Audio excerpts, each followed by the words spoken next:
Gue rasa kita semua udah pada tahu kan kalau ada aturan yang dikeluarkan pada tahun 2014 yang isinya itu kalau mantan presiden bakalan dapat rumah atau bisa juga kompensasi pengganti rumah dari negara. Bahkan bukan cuma rumah sih, mantan presiden juga berhak atas beberapa tunjangan lainnya. Contohnya itu soal kesehatan dan keamanan. Tapi sayangnya di antara semua mantan presiden, ada seorang mantan presiden yang tidak mempunyai rumah. Dia adalah presiden pertama Republik Indonesia sekaligus sang proklamator kemerdekaan Indonesia, Bung Karno. Itulah kenapa di video kali ini gue mau ngebahas soal Bung Karno, sang pahlawan tanpa rumah. Warna, logonya mana? Kamera udah fokus belum? Papnya mana, woy?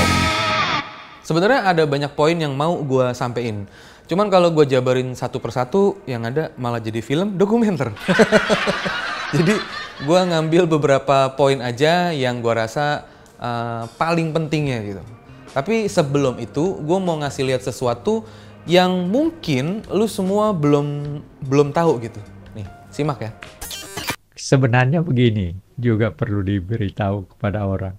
Soekarno itu 20 tahun presiden, tapi hanya sekitar 5-6 tahun sebagai kepala pemerintahan.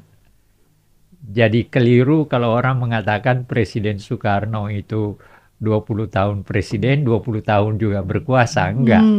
Karena dari tahun 50 bahkan dari tahun 45, sistem pemerintahan kita kan sistem pemerintahan kita kan parlementer. Parlementer, jadi tidak dianggap bagian itu ya, Prof? Iya, tidak aja. Nah, nanti tahun 60 sampai kemudian sebenarnya 65 sudah tidak, tapi kan dia baru jatuh di ini 67. Jadi sekitar 6 tahun aja dia. Nah, tetapi begitu dia jadi presiden, maka Presiden Soekarno ini ada bukan penyakit ya, tapi dalam pikirannya itu persatuan.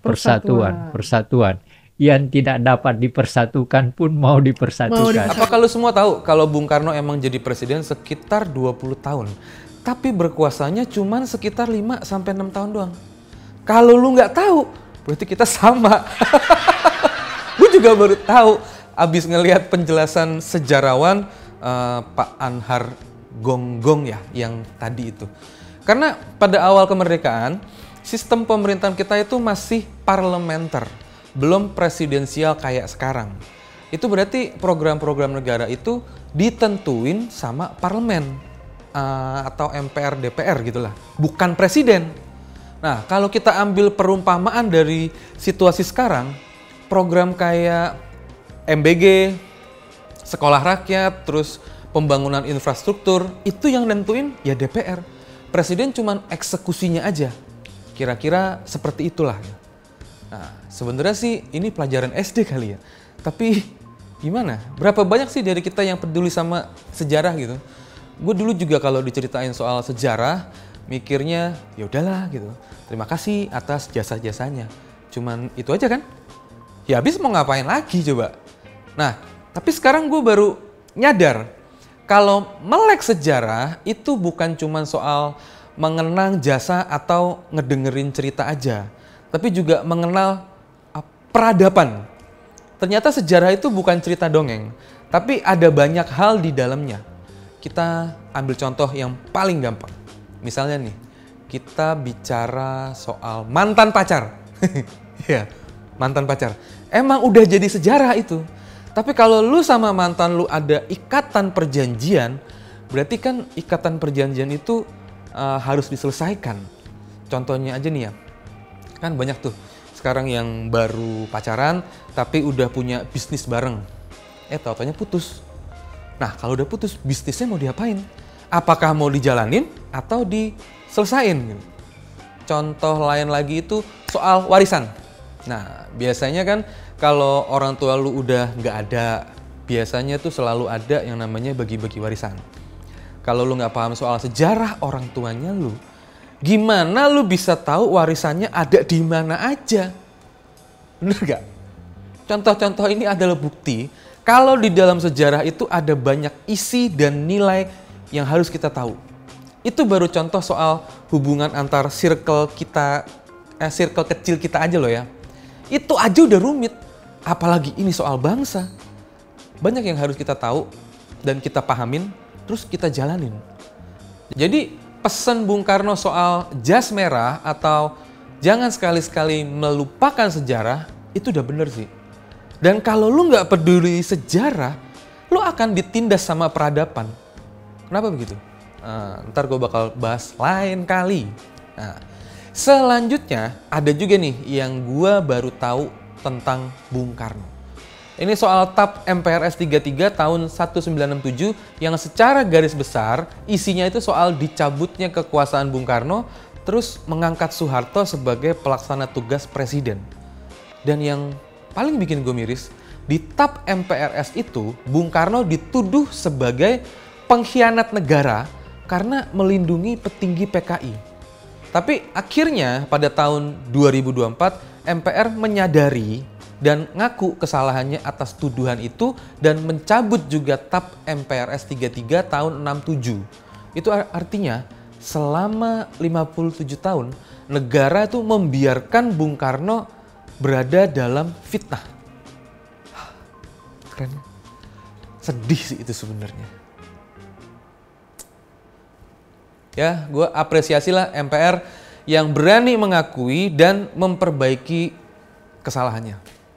Gue nggak bahas soal MPR-nya, tapi gue ngebayangin kalau bokap gue yang digituin. Ya, coba aja lu bayangin deh, kalau bokap lu yang digituin, apa yang bakal lu lakuin? Ya mungkin ngamuk, mungkin marah, dan mungkin aja bakalan ngelawan. Tapi gue salut juga sama anak-anak dan keturunannya Bung Karno bisa sabar banget. Pasti lu bertanya, kan Bu Mega sempet jadi presiden, kenapa nggak bertindak sesuatu? Ketika menjadi presiden, Bu Mega emang berjuang membersihkan nama ayahnya. Tapi tetap mengikuti prosedur yang ada, nggak potong kompas. Itulah yang bikin gue bingung sama Bu Mega ini. Kok nggak pernah mau sedikit aja gitu menggunakan kekuasaannya atau pengaruhnya untuk kepentingan pribadi atau keluarganya. Padahal kan setelah itu almarhum suaminya sempat jadi ketua MPR. Sebenarnya kan gampang ya, tinggal minta gitu loh sama suaminya untuk ngebersihin nama bapaknya. Dan anaknya Mbak Puan Maharani juga sempat jadi Menko, terus jadi ketua DPR. Atau Bu Mega juga bisa aja neken Jokowi yang waktu itu merupakan kadernya untuk membersihkan nama bapaknya. Tapi itu juga nggak dilakuin. Disinilah gue berani ambil kesimpulan kalau Megawati Soekarno Putri itu bukan cuma anak biologis, tapi juga anak ideologisnya Bung Karno. Beliau sama sekali nggak mau menggunakan kekuasaan untuk kepentingan pribadi dan keluarganya. Dan sampai saat ini nggak ada tuntutan hukum apapun ke negara terkait TAP MPRS itu. Termasuk juga menyangkut hak Bung Karno sebagai mantan presiden. Soal rumah misalnya. Pemberian fasilitas rumah atau kompensasinya dan tunjangan lainnya ke mantan presiden adalah bentuk dari penghormatan atas jasa-jasa mereka selama memimpin negara. Ya tapi gue nggak tahu negara ini lupa atau sengaja melupakan kalau presiden pertama belum mendapatkan haknya sebagai mantan presiden. Ya Bung Karno ataupun keluarganya emang nggak minta juga. Cuman kan gue jadi bertanya-tanya dong, ada apa dengan negara kita? Ada apa dengan pemerintah kita? Kok begini banget gitu memperlakukan presiden pertamanya? Ini kan bukan soal diminta atau enggak. Yang namanya hak, diminta atau enggak ya tetap harus dikasih. Kalau nggak salah, Presiden Habibie juga belum dapat rumah atau kompensasi pengganti rumah. Cuman kalau soal Pak Habibie ini, setidaknya udah ada upaya negara untuk memberikan. Cuman setahu gua terkendala administrasi. Tapi apapun ceritanya, kalau itu haknya Pak Habibie, ya tolong juga diberikan. kita harus ingat kalau Bung Karno itu nggak berjuang merangkul semua anak-anak bangsa, mungkin Indonesia nggak bakalan merdeka. Pada saat itu, yang namanya merangkul orang, itu bukan kerjaan yang gampang loh. Nggak kayak zaman sekarang, yang apa-apa tinggal telepon atau ngechat. Kalau dulu mau ngajak orang itu, biasanya nyamperin orangnya. Karena kalau nulis surat, ya belum tentu nyampe itu suratnya. Tapi itu yang dilakuin oleh Bung Karno dan juga tentunya banyak pahlawan kemerdekaan yang lain. Bahkan sesudah memproklamasikan kemerdekaan, itu masih aja ada pemberontakan di mana-mana. Kagak gampang loh ngadepin pemberontakan itu. Apalagi kondisi tentara kita yang dulu itu beda sama kayak yang sekarang. Dari sisi pengalaman dan persenjataan. Lu bayangin aja deh, gimana susahnya jadi Bung Karno. Udah capek-capek memerdekakan, harus capek lagi menjaga kedaulatan. Tapi apa yang didapat Bung Karno abis itu? Malah sebuah penindasan dari bangsa yang dimerdekakannya. Bahkan setelah diturunin paksa, dia tuh nggak mendapatkan fasilitas yang layak dari negara. Diasingkan, terus waktu lagi sakit mau berobat susah, mau dijenguk susah, bahkan tempat tinggal tuh numpang karena nggak punya rumah. Kenapa nggak punya rumah? Ya karena nggak punya duit. Bung Karno emang nggak pernah minta apa-apa kepada bangsa ini. Kalaupun ada permintaannya, itu bukan untuk dia, tapi untuk kita semua. Bung Karno cuma minta jaga persatuan. Bukan cuma di mulut, bukan cuma bacot doang, tapi dalam tindakan. Udah, cuman itu doang. Dan itu udah dibuktiin waktu Bung Karno ditindas dan dizolimi sama pemerintahan Soeharto. Dia nggak ngelawan, dia ngikutin apa maunya Soeharto. Demi apa? Ya demi persatuan. Kalau Bung Karno melawan waktu itu, yang ada kita bisa perang saudara. Tapi abis itu apa yang terjadi? Soehartonya parno. Terus bikin gerakan desoekarnoisasi atau mengaburkan jasa-jasa Bung Karno dimulai. Sejarah tentang Bung Karno mulai disamarkan. Pergerakan keturunan Bung Karno mulai dibatasin. Keturunan Bung Karno boro-boro mau berpolitik, mau sekolah aja nggak bisa. Bu Mega itu udah 2 kali dikeluarin dari kampusnya karena tekanan dari penguasa. Gila kan tuh? Tapi apakah melawan? Enggak. Kalau aja zaman itu udah ada sosial media, mungkin Bu Mega udah bikin story dan pasti viral. Tapi kan Bu Mega nggak ngelakuin apa-apa.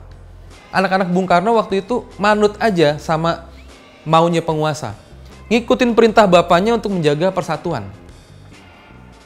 Yang bikin gue miris sih soal cerita-cerita Bung Karno itu ternyata banyak yang nggak sinkron. Contohnya soal Romusa. Masa Bung Karno dibilang mandor Romusa? Kan ngaco. Bung Karno ada di tengah-tengah rakyat saat Romusa itu bukan ngemandorin. Tapi justru di situ dia ngumpulin kekuatan anak-anak bangsa. Dia meyakinkan mereka kalau dia lagi berusaha untuk memerdekakan mereka dari penjajahan. Dan Bung Karno minta ke rakyat sabar dengan kesabaran yang revolusioner. Bung Karno memilih jalan diplomasi daripada perang terbuka. Karena dia nggak mau banyak anak bangsa yang hilang nyawanya. Ya lu bayangin aja deh. Persenjataan Jepang waktu itu udah modern banget. Sedangkan kita masih pakai apa kalau perang? Kalau perang terbuka ya sama aja nyerahin diri dong ke penjajah, bakal dibantai. Kalau mau keren-kerenan sih, mungkin bisa aja Bung Karno ngajakin perang terbuka. Tapi Bung Karno nggak mau. Dia nggak mau lagi ada anak yang kehilangan bapaknya, istri yang kehilangan suaminya, ibu yang kehilangan anaknya. Itu cerita yang sebenarnya. Tapi kan cerita itu diblur sama kekuasaan. Proklamator kok dibilang mandor? Ya, sakit jiwa itu. Dan soal desoekarnoisasi ini ternyata masih berlanjut sampai sekarang. Khususnya waktu momen kemarin tuh. Pas Soeharto mau dikasih gelar pahlawan nasional. Banyak akun yang isi postingannya itu menjelek-jelekan Bung Karno. Ya, gue tahu sebagian akun-akun itu adalah akun pemuja Jokowi. mungkin mereka diperintahin juga untuk melawan isu-isu yang menentang pemberian gelar pahlawan untuk Soeharto. Tapi gue juga tahu kalau postingan beberapa dari mereka itu dulunya juga ada yang menjelek-jelekan Soeharto. Ya, begitulah nasibnya penjilat, terombang-ambing sesuai kehendak juragannya. Maksud gue adalah, apakah kalau lu ngedukung Soeharto terus harus menjelek-jelekan Bung Karno dengan isu-isu fitnah? Sarap itu namanya. Ya nggak? Apa lu? Warna-warna. Logonya mana? Kabar Radio fokus belum? Papnya mana, woi?